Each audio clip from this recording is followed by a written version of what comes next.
Hello again, everyone. I'm Fort Bend ISD Acting Superintendent Deanna Sayavedra.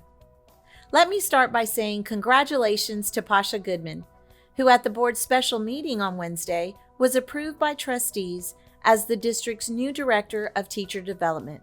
Congratulations, Ms. Goodman. Also at Wednesday's special meeting, the board approved a Memorandum of Understanding for Juvenile Justice Alternative Education Program Services.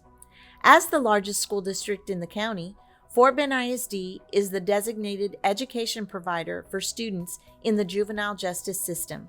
Trustees also approved a revised agreement between Fort Bend ISD, the Fort Bend County Juvenile Board, and the county to continue collaborating with the Saved by the Bell program to address truancy in the district. Another important action the board took at the special meeting, by a unanimous vote, was the approval of the 2021-22 Student Code of Conduct. For specific details regarding dress code and other behavior expectations, please visit our website. I'd like to acknowledge parents and members of the public who took the time to attend the meeting to express their concerns. We hear you and respect your viewpoints.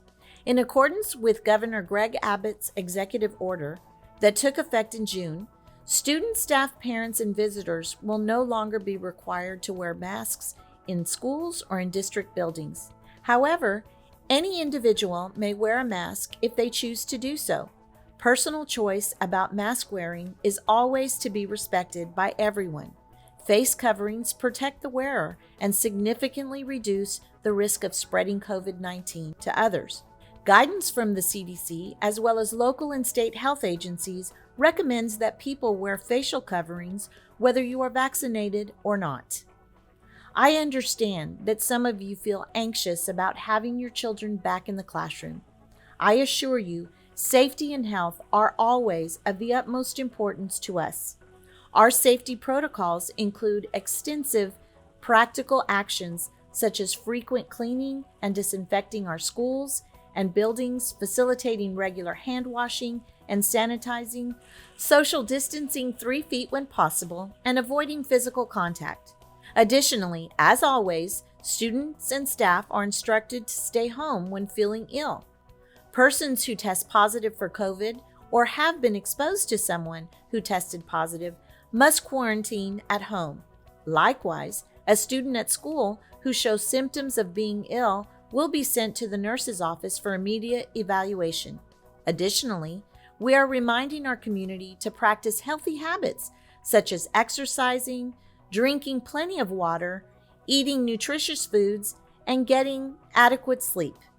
The district remains vigilant in our response to rising COVID infection rates and consistently consults with county authorities, Region 4 leaders, and other school districts about best practices for mitigating the spread of the virus. Wednesday evening, the Board of Trustees also met with representatives of the Hazard Young Atea and Associates Superintendent Search firm for a workshop on conducting successful interviews and properly vetting superintendent candidates. The first round of interviews is scheduled to begin next week. Finally, we are aware that local parents are circulating petitions requesting 2021-22 virtual school options for children too young to receive COVID vaccines. I want to let you know why that is not a viable option in Fort Bend ISD. Financial data shows a remote learning program could result in a total loss of $33 million for the district. Previous state funding for virtual schools expired last school year, and the state legislature failed to act on a bill during the last session that would have funded a virtual learning option in the new school year. When that happened, Fort Bend ISD had to cancel a proposed virtual learning program for students with medical conditions that place them at higher risk for severe illness from COVID-19. Those students may qualify to receive academic instruction at home through the district's Homebound Services program. Long-standing systems are in place to support those students and their families. There are additional details outlining why pursuing a virtual school program would not be a viable option at this time, including the fact that virtual classes could potentially contribute to the learning loss that has already occurred during the pandemic.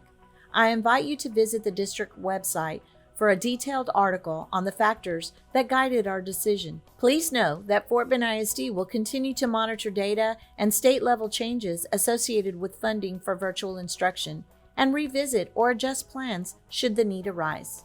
And that sums it up.